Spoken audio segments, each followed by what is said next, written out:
The mist clung to the ancient stones, a shroud woven from forgotten dreams and the chill of the grave.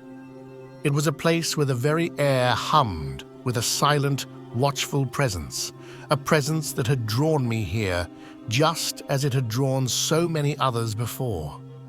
The old manor, skeletal against the bruised sky, seemed to breathe with a life of its own, its windows like vacant eyes, staring into the abyss.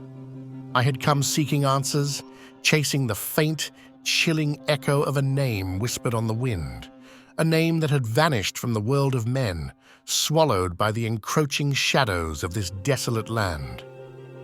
They called it the Gloomwood, and its reputation preceded it, a tapestry of dread woven from local superstitions and unexplained disappearances. The silence within the manor was not empty, but pregnant with unseen things. Every creak of the floorboards, every sigh of the wind through broken panes seemed to carry a fragment of a forgotten conversation, a spectral whisper from those who had walked these halls before. Dust motes danced in the slivers of moonlight like tiny ephemeral spirits. I found no struggle, no sign of forced entry, only an unsettling order. A half-finished cup of tea on a polished table, a book left open, its pages brittle with age. It was as if the occupant had simply stepped away, intending to return, yet never did. This absence was more terrifying than any violent struggle. The local tales spoke of the Fae, not the whimsical sprites of children's stories, but something far older, far more predatory. Beings of immense power and chilling beauty, who dwelled in the liminal spaces between worlds, luring mortals with promises of eternal youth or boundless knowledge. Their gifts, however, always came with a price, a forfeiture of self. I discovered a hidden chamber, concealed behind a crumbling tapestry.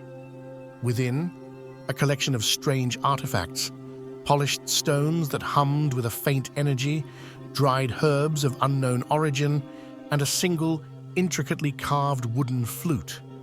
Its melody, when I dared to touch it, was a haunting siren call, pulling at something deep within my own soul.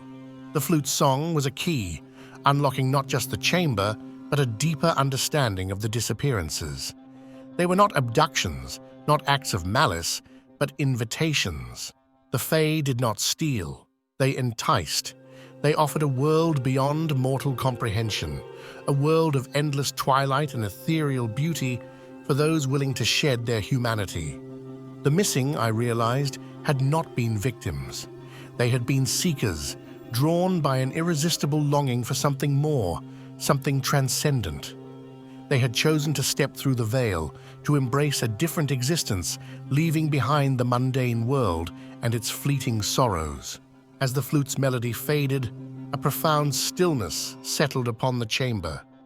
The air grew heavy, charged with an ancient power. And then, the twist, the chilling revelation that turned my world inside out. The name I had been chasing, the person I sought, was not a separate entity, but a reflection. The missing one was not lost to the Fae. They had become the Fae. And the one who had come searching, the one who had followed the whispers and found the flute, was merely the next in line. The invitation was not for them, but for me. I was not the hunter. I was the hunted, lured by a longing I had not known I possessed, destined to join the silent, beautiful ranks of the unseen.